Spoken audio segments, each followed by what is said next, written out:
Hey,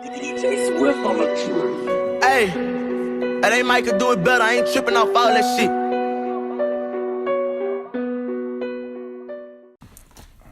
What's going on? What's going on, man? It's your boy RichinfaithTV. I had to link up with the homie, man. She a real vibe, man. Pop your shit. Appreciate it.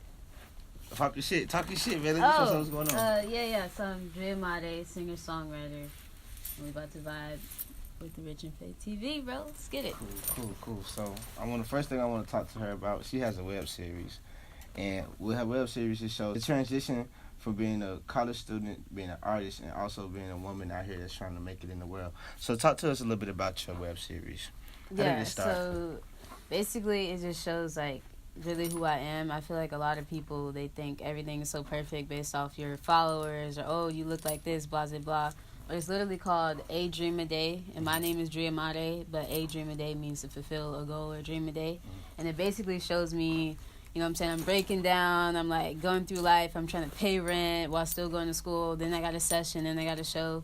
And I feel like when you're genuine and humble like that, it kind of shows like you said, being a real person, a real individual, and showing people who you are versus like, oh, it's all glamorous, but you ain't see me, you know, what was happening yesterday, because everybody thinks it's so perfect, but it's not. So gotta keep it real. So with the show, do we see a lot of your personal struggles, like having to pay, like, I don't want to just say a bill, but having to go through personal issues? Yeah, actually, episode 1, I'm actually at a financial office. Like, I was like short, I don't know how much, but like it was a lot, and I was just like, dang, how am I gonna do this? And then like weeks before that, I had like a performance, and it literally shows me going into the office, you know what I'm saying, I'm on the phone like asking the whole process, I'm about to literally like scream and cry because I'm like, dude, I don't want to get evicted. So literally I'm going to the office, you know, even they ask me like, oh, what do you do, who are you, like, and I'm just like, just because I sing and I do this doesn't mean I'm not human, you know what I'm saying? Yeah. So episode 1 literally shows everything from, you know, them giving me the cash, and then the next day I'm going to school, trying to keep my grades up, like, really. You know what I'm saying? We're human, bro. I feel it, but when you, like, with you and your appearance, it's different. So people don't feel that you probably deal with the same things we deal with, because are you free spirit for the most part, right? Oh, yeah, absolutely. So how do you deal with, like, stress? That is so funny, because, like, I'm that person on the outside. I know how to keep a smile, but on the inside, I'm going like, ah. Yeah. But honestly, I always keep God first, and I always try to, like, not overthink everything, and just remember, like, okay, the goal is here, even though I'm here. So, I don't know, I guess a little bit of patience and a little bit of just, like, all right, whatever, just keep swimming, P. Sherman Wallaby way. Like, I live by Nemo, basically. So you just got to keep it going. You got to keep swimming. That's how I think of it. You live by Nemo. Yeah, just to keep me from, like, going crazy. Because, you know, there's so many things that's, like, going on in the world or going on in your personal life.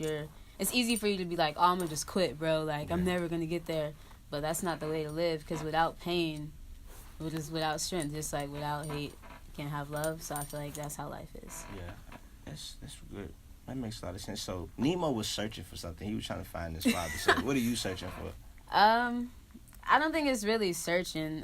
I would say Dory. I live more so by Dory. Because she's the one that was like, you know, he's trying to look for his son. She's the one that's like, oh, look, squishy. Oh, keep swimming. It's okay. Yeah. So I think searching-wise, I already know what I want. I just got to be like Dory and keep it going.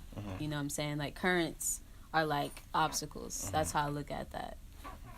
I'm a very animated human, so like cartoons are my thing. I feel that. So that's how you deal with stress, watching cartoons? Yeah, I try to keep like this free spirit, like childlike mind, basically, without obviously being childish. Yeah, I understand that. Yeah. That's a good method. Some of you guys probably should take notes of that. So when did you realize your third eye was open? Dang, that's deep. I feel like probably since diapers, the way my morals, like my dad, I'm very close to him, I'm a daddy's girl. The way I grew up, as far as like the world, as far as like being a black human being a woman, he's always taught me like the ins and outs, you know, like most people go, they might be spoon-fed, you know, silver spoon, they don't know what's going on, but he's always kept it real. I have a lot of like OG uncles also from Cali who just give me real game. I would say for myself, maybe like high school was when I was really like all right, what the heck? All right, Yeah. stuff is getting weird. The world is weird. People are weird. And I would say doing a lot of reading and research on my own rather than, like, looking at the media and believing everything they say. So that was about 14 and a half, 15 years old. Really? Yeah. Really? So what part does music play in that? I would say in my writing, that's where it really comes out. Like, me being conscious of what I'm saying, what I'm talking about, what I'm delivering. Trying to think of, like, it's just a song. There's a few songs where it's like it gets kind of deep, and I just try to implement like what's really happening. I feel like, period, as an artist, you should always be very authentic and talk about what's going on rather than me being like, oh, twerk, twerk, twerk, blah, blah, blah. Like, that's, to me, that's boring. Like, cool, we want to hear some loud clap, whatever music, but I still feel like you have to talk about real issues. Like, if we were to talk about my own favorite artists, like, I love, you know, the J. Cole's, the Isaiah Rashad, Smino, like, people that talk about real deal stuff. So that's what I would say, me having, like, the wokeness, that's how that connects. Just me being real about everything. So with people that make music that talks about the real stuff that goes on in the world, would you like to consider that music as, like, depressing music? Because, I mean, that's what's going on. Yeah, you have to face the reality of it, but music, you put it in your head. So I feel like you put that energy in your head, you start looking for that type of shit to happen because that's what you listen to. That's true. That's a good question. So I wonder, like, you know, if that's... I don't know. Like, perspective is everything. I feel like it's how somebody takes it. Because when I listen to it, I'm like, yo, that's some real stuff. But if somebody else listens to it, maybe they in a different situation, they might take it as like, oh, dang, I'm really sad now. What? Like, racism, wars. So it's like this weird balance, but it's still, like you said, comes down to your own mind. It's crazy. You know what I'm saying? Like, some people have thick skin, some people don't. You know, this person may think this way, somebody may think that, but it's still real. Like, it's still happening, you know what I'm saying? Some people try to ignore it. It goes right over their head.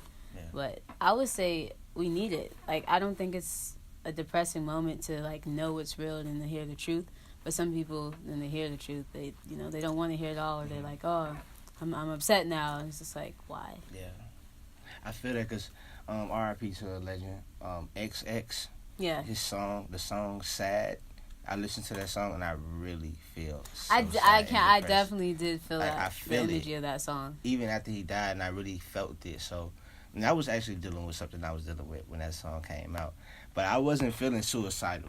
But listening to that music, it had me. I'm not a suicidal person, but just listening to it kind of had me gave me that type of vibe to understand why would someone be suicidal.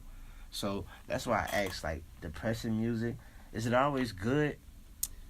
I feel like there's two categories, and I feel like it still comes down to that conscious moment. Like, certain stuff I feel like it low-key tells you to do something to yourself. Like, there are songs out there that, you know, they call the sad boy music, and people enjoy on the, you know, enjoyable level with their drugs, parties, whatever. And then you got people who are really listening, and that's why music is so crazy, and it can be dangerous, because, like, what you say counts. And I feel like, I would say the more conscious stuff, like when we're talking about, like, the J. Cole's and stuff, versus, like, actual sad, like, oh, I'm sad, I'm sipping on this lean, I want to die. That stuff, that's dark and dangerous. It's dangerous. That's something that I would agree. It's not good, in my opinion, for society. But I feel like if you are going to talk about the reality, there still has to be a solution. Like, don't just leave me at, I want to die. Like, well, what else can we, how can we further that than just, like, looking at it as... You know, and it's easy to say. A lot of people would be like, oh, well, some people are more emotional. Some people really go through something. But I feel like where there's darkness, there's lightness as well. So, how could your music change society or fix the society? I feel like with me, I'm a really good listener just in general. So when I take that in account, when you listen to somebody, they'll already appreciate that. Therefore, I can reel it out and be like, okay, well, this is what I'm saying. Okay, here I am. Or, like, I can, inch by inch, I feel like the more people get to know me first and then listen to music, I know it sounds kind of backwards.